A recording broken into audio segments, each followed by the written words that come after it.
और चलिए सीधे रुक करते हैं बड़ी खबर की तरफ। रांची के ओरमांझी के निर्भया को इंतजार है इंसाफ का। आज इस हत्याकांड का चौथा दिन है और अभी तक मृतक का सिर नहीं मिल पाया है। कहां है मृतक का सिर, इस बात का पता पुलिस लगा रही है।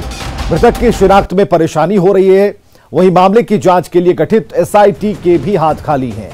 इधर हत्यारे का सुराग पाने के लिए इनाम की राशि बढ़ाने का भी कोई असर होता हुआ नहीं दिखता।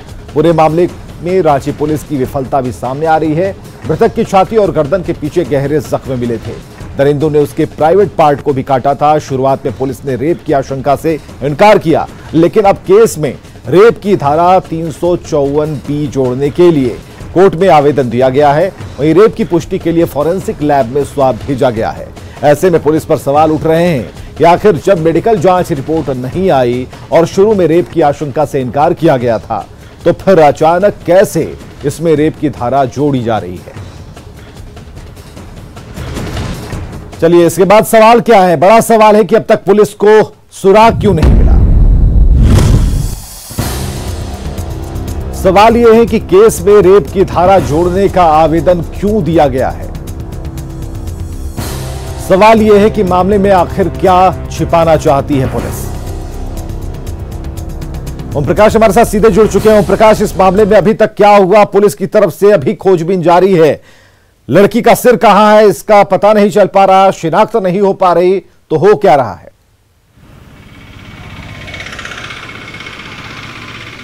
जी, जाहिर तौर पर विवेक, जिस तरह से पूरा मामला प्रकाश में आया उस दिन से ही पुलिस की टीम लगातार जंगलों की खाक छान रही है।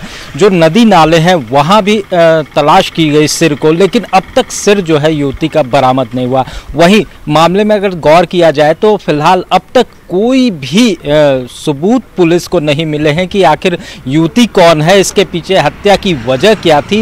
ये तमाम सवाल जो हैं वो अभी फिलहाल भविष्य के गर्त में है और उसकी कोई भी जो ताज़ा हालात है, अगर उन बिंदुओं पर गौर किया जाए तो फिलहाल दूर दूर तक पुलिस को कोई आस नज़र नहीं आ रही है। वहीं मामले में अब तक जो है पुलिस की तरफ से करीब जो भी मिसिंग लड़कियां हैं उनकी परिजनों का DNA सैंपल लिया गया है। तो इन तमाम बिंदुओं पर पुलिस जो है वो अनुसंधान कर रही है, लेकिन जाहिर तौर पर कहा जाए तो फिलहाल इस वक्त पुलिस के हाथ खाली हैं।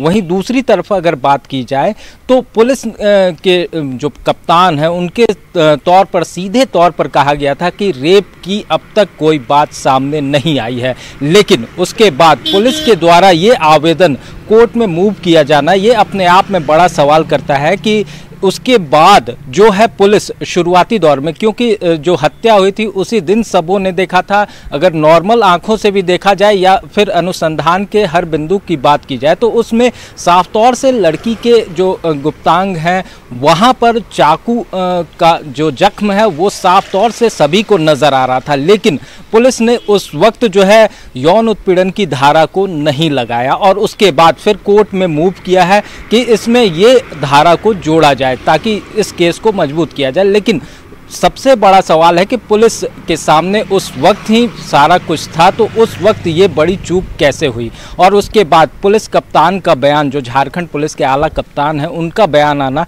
अपने आप में दुर्भाग्यपूर्ण है। कहा जाए तो पुलिस की क्षमता पर भी सवाल उठाता है। वहीं साफ तौर से अगर बात की जाए वर्तमान हालात की तो इस हालात में पुलिस जो है वो फिलहाल पूरी तरह से जो भी अनुसंधान है उसके वो सही दिशा में जा रहे हैं या नहीं जा रहे हैं, इस पर भी सवाल उठना लाजमी है। जी विवेक, बहुत बहुत शुक्रिया ओम प्रकाश हमसे बातचीत करने के लिए, तमाम जानकारियों के लिए।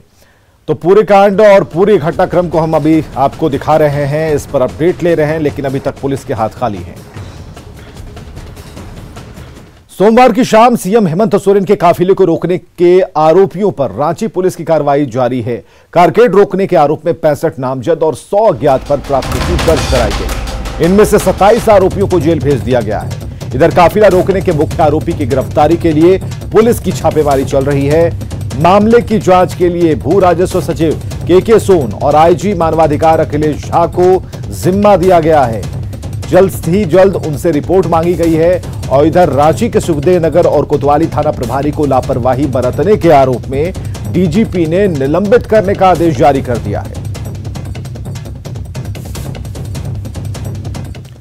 पूर्व मंत्री और बीजेपी एससी मोर्चा के प्रदेश अध्यक्ष अमर बावरी ने राज्य की हेमंत सोरेन सरकार पर निशाना साधा।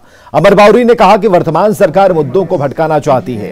सीएम के काफिले पर हुए हमले को लेकर बीजेपी ने पलटवार करते हुए कहा कि सरकार जानबूझकर मुद्दे को भटका रही है। बीजेपी का इससे कोई लेना देना नहीं है। जनता का प्रतिनिधि है, उसको रोक करके कुछ कहना चाहता है तो मुख्यमंत्री को सारे स्वीकार करना चाहिए। जब यहाँ भाई हमारी जनता है, हमसे बात करना चाहता है तो बात कर ले। वो विषय यह है कि वहां कुछ लोग, जो और माझी की घटना हुई है, जो प्रबुद्ध नागरिक है, बीजेपी का उससे दूर दूर तक कहीं कोई संबंध नहीं है। आपको मैं बताना चाहता हूं, मुख्यमंत्री का काफिला उसी समय जाना है उस रूट से, ये तो उनका विषय है, उनके सुरक्षा में लगे हुए लोगों का विषय है कि उनको जाने देना है कि नहीं देना है। वहां लोग एकत्रित कैसे हुए, या फिर उनको रोकना चाहिए मुख्यमंत्री के, फिर मुख्यमंत्री का जो रूट है उसको डाइवर्ट करना चाहिए। अब वो मुख्यमंत्री जी का काफिला आ रहा है, आप लाठीचार्ज कर रहे हो, और जानबूझ के तो ऐसा लगता है कि पूरा षड्यंत्र उस मामले को डाइवर्ट करने के लिए कहीं सत्ता पक्ष के द्वारा तो नहीं कराया गया। एक एलिगेशन तो मेरी तरफ से भी हो सकता है कि जो इतना बड़ा घटना जिसके कारण आज राज्य में इतना दबाव है, पुलिस की विफलता है, पुलिस उसका उद्भेदन करने में सफलता नहीं प्राप्त कर रही है, तो कहीं ना कहीं ऐसा हो सकता है कि भाई सरकार का ध्यान कैसे भटकाया जाए, लोगों को कैसे उलझाया जाए, कैसे इस मुद्दे से, और हो भी ही रहा है।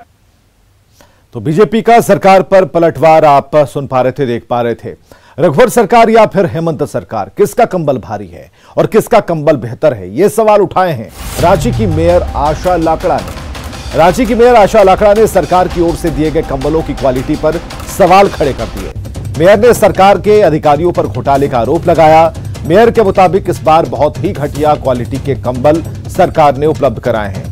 दरअसल राज्य सरकार की तरफ से हर साल कंबल वितरण के लिए दिया जाता है, लेकिन इस बार जो कंबल दिए गए उसकी क्वालिटी बहुत खराब है।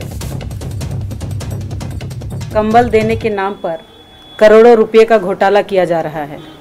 विभागीय स्तर पर कंबल वजन की प्रमुखता देते हुए विभागीय अधिकारियों ने कंबल की क्वालिटी के साथ में समझौता किया है। भाजपा की रघुवर सरकार की उपलब्धि में उपलब्ध कराए गए कंबल व हेमंत सोरेन सरकार की ओर से उपलब्ध कराए गए कंबल की गुणवत्ता में तुलना की जा सकती है।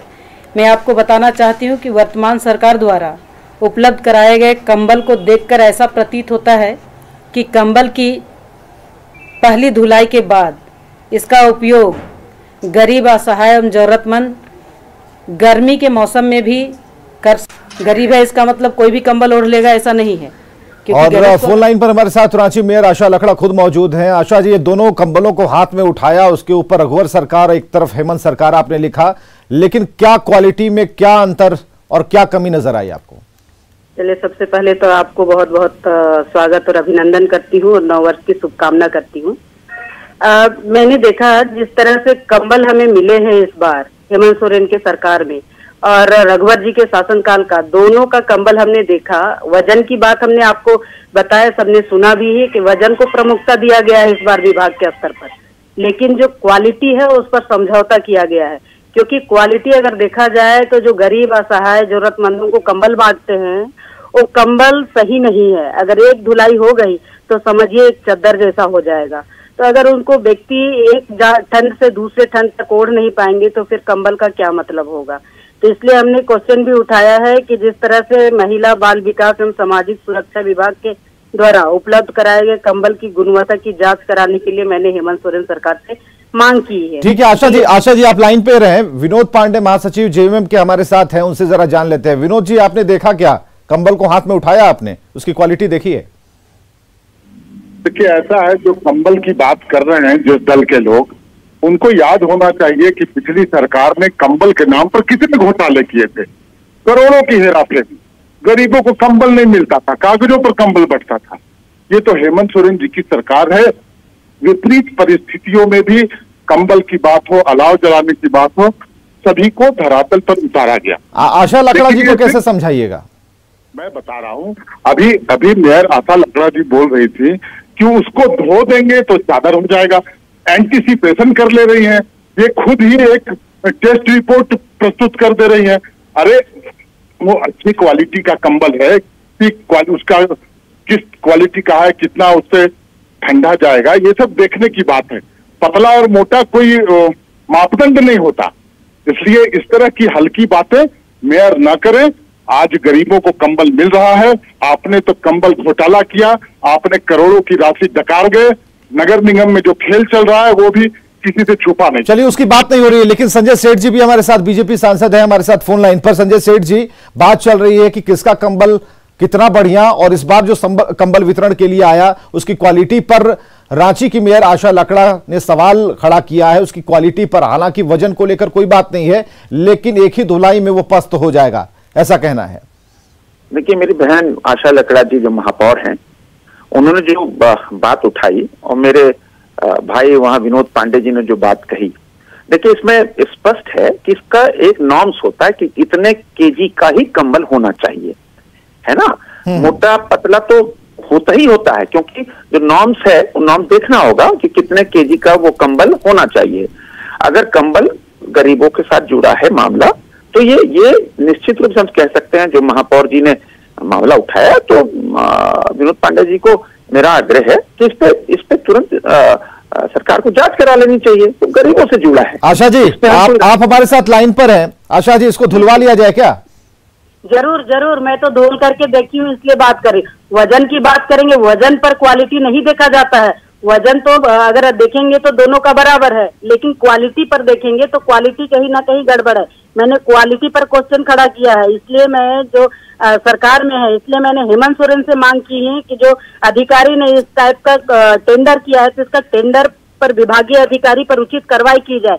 पांडे जी, जब किसी गरीब को अगर ये कंबल दिए जाएंगे, वो वॉशिंग मशीन में तो धोएगा नहीं, तो गरीब जैसे धोएगा, चापानल पर धोएगा, कुएं पर धोएगा, डिटर्जेंट जिसका इस्तेमाल करेगा उसी तरीके से धोकर इसे देख लिया जाए। देखिए, मैं पहले बता दूं, कंबल कोई चादर नहीं होता कि 4 दिन में उसको धो दिया जाए। और जहां तक पतला और मोटा की बात है, जितना पतला रहेगा उतनी क्वालिटी अच्छी होती है, ये मेरे ख्याल से सभी को जानना चाहिए।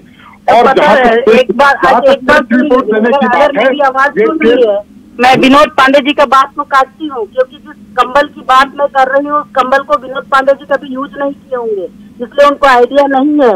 क्योंकि पहली धुलाई में ही जो वजन है वो घट जाएगी, लेकिन जो रघुवर दास जी की शासन का आशा लकड़ा जी, हम आपको आपकी तस्वीर हम दिखा रहे हैं। आप अगर अभी आप स्क्रीन पर आप देख पा रही होंगी कि आपने दोनों चादर को हाथ में ले रखा है, दोनों कंबल को, माफ कीजिएगा, दोनों कंबल को। आज इसी तरीके का एक वीडियो आपकी तरफ से हो जाना चाहिए, जिसमें ये क्लियर हो जाए कि एक धुलाई में क्या होना है इस कंबल का, इसकी क्वालिटी का क्या होना है, क्योंकि प्रूफ भी साथ में रहे तो बात करने में और भी बेहतर होगा। जो व्यक्ति उस कंबल को यूज करते, देखिए, टेस्ट रिपोर्ट ये जारी कर रही है जी, ये टेस्ट रिपोर्ट जारी कर दे रही हैं। जब कंबल घोटाला हुआ था, पल्लीकर मैडम कहाँ गई, जरा पूछिए उनसे। गरीबों को कंबल नहीं मिलता था, आज गरीबों को ये सवाल नहीं है मनोज पांडे जी, ये सवाल नहीं है कि गरीबों को नहीं मिलता था, क्या मिलता था। लेकिन हमें ये बताइए कि जो आप दे रहे हैं, मिलने की बात कह रहे हैं, तो उसकी क्वालिटी पर इन्होंने सवाल उठाए हैं। दूध का दूध, पानी का पानी हो जाएगा, धोकर देख लीजिए। ये कैसे जारी कर सकती है? ये लिखे सरकार को, सरकार संज्ञान में लेगी। ठीक है, आशा लकड़ा जी की बात को आप काट सकते हैं, तभी काट सकते हैं जब आप इसे धोकर धुलवा कर देख लीजिए। धुलवा के कंबल धुलने का मतलब क्या है? कंबल क्यों ओढ़ेगा तो लोग धोलेगा नहीं क्या? कंबल को तोड़ना है, जिस कंबल को जो व्यक्ति यूज नहीं, क्वालिटी पर सवाल है, क्वालिटी पर सवाल है। मैंने सरकार को भी पत्राचार की हूँ कि आप इसका जांच करवा लें। पूरी जांच को संतुष्ट होकर, और क्वालिटी से कोई कॉम्प्रोमाइज हमारी सरकार नहीं करती है, इनको पता होना चाहिए। ये सिर्फ विरोध करने के लिए ये तो सरकार तो अपना ढोंढारा पीटती ही है कि घोटाला नहीं करते हैं, ऐसा करके वो बोल रहे हैं, लेकिन इसी कंबल से पता चल रहा है कि कितनी घोटाला। ऐसा संजय सेठ जी भी है, उनसे बात करते हैं। संजय सेठ जी, जो अभी तक बात चल रही है, रस्साकसी चल रही है, उसमें किस तरीके से इस पैमाने को तर्कपूर्ण तरीके से सामने लाया जाए? संजय जी। तो संजय सेठ से शायद अभी हमारे साथ फोन लाइन पर नहीं है, लेकिन जो बातें अभी चल रही हैं, आशा लकड़ा मेयर रांची जिन्होंने आरोप लगाए हैं, तस्वीरें आप देख सकते हैं। एक तरफ हेमंत सरकार का कंबल, दूसरी तरफ रघुवर सरकार का कंबल, रंग में थोड़ा काला और जो कह सकते हैं ब्लैक और ग्रे का फर्क यहां नजर आता है, लेकिन क्वालिटी जिनके हाथों में है उन्होंने ही आरोप लगाए हैं कि आशा जी को इन कंबलों पर कोई आशा नहीं है, निराशा का भाव है इस बात को लेकर कि इसकी क्वालिटी अच्छी नहीं है। लेकिन मनोज पांडे जो प्रवक्ता जेएमएम के हैं, उनका यह कहना है कि क्वालिटी बहुत बेहतर है। चलिए, आप दोनों का बहुत बहुत शुक्रिया हमसे बातचीत के लिए, इस कंबल पर अपनी राय प्रतिक्रिया रखने के लिए। इधर झारखंड कैबिनेट की बैठक में ऊर्जा विभाग के तहत एक अहम फैसला लिया गया। राज्य सरकार ने केंद्रीय ऊर्जा विभाग, रिजर्व बैंक ऑफ इंडिया और राज्य सरकार के बीच त्रिपक्षीय समझौते से अपने आप को बाहर करने का फैसला किया है। इस फैसले के बाद अब रिजर्व बैंक को राज्य सरकार के खाते से बकाया भुगतान के लिए पैसे नहीं काट सकेगी। दरअसल बिजली बकाया भुगतान को लेकर एक पक्षीय कार्रवाई से झारखंड सरकार नाराज है। Jharkhand combined civil services examination rule 2020-21 की जहां तक बात है तो इसको भी मंजूरी मिल गई। इस रूल के तहत जेपीएससी परीक्षा कंडक्ट करेगी और पहले 1951 के नियम के तहत जेपीएससी परीक्षा कराती थी, लेकिन अब नई नियमावली आ गई है और सभी परीक्षा के लिए उम्र और योग्यता एक समान होगी। नए सिरे से और नए नियमावली के साथ अब जेपीएससी काम करेगा। कुछ ऐसे कागजात बने जिसका खामियाजा राज्यों को और राज्यवासियों को भुगतना पड़ना प्रारंभ हो चुका है।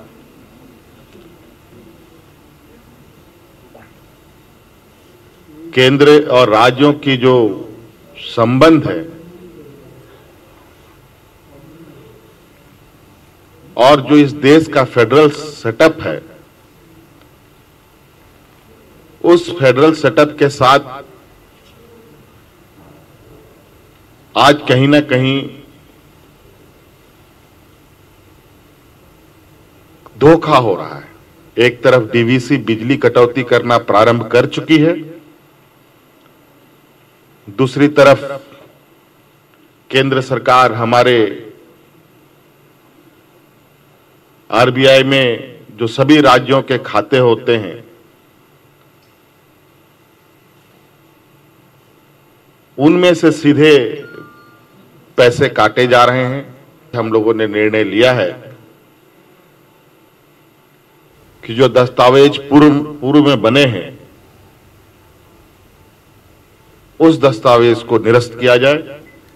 देश के कई राज्यों में बर्ड फ्लू की सूचना मिलने के बाद झारखंड सरकार ने भी सभी जिलों को एडवाइजरी जारी कर स्थिति पर नजर रखने का निर्देश दिया है। सरकार के आदेश के बाद देवघर में प्रवासी पक्षियों पर नजर रखने के लिए रैपिड रिस्पांस टीम का गठन किया गया, जो प्रवासी पक्षियों के झुंड में बर्ड फ्लू के लक्षण पर नजर रखेगा।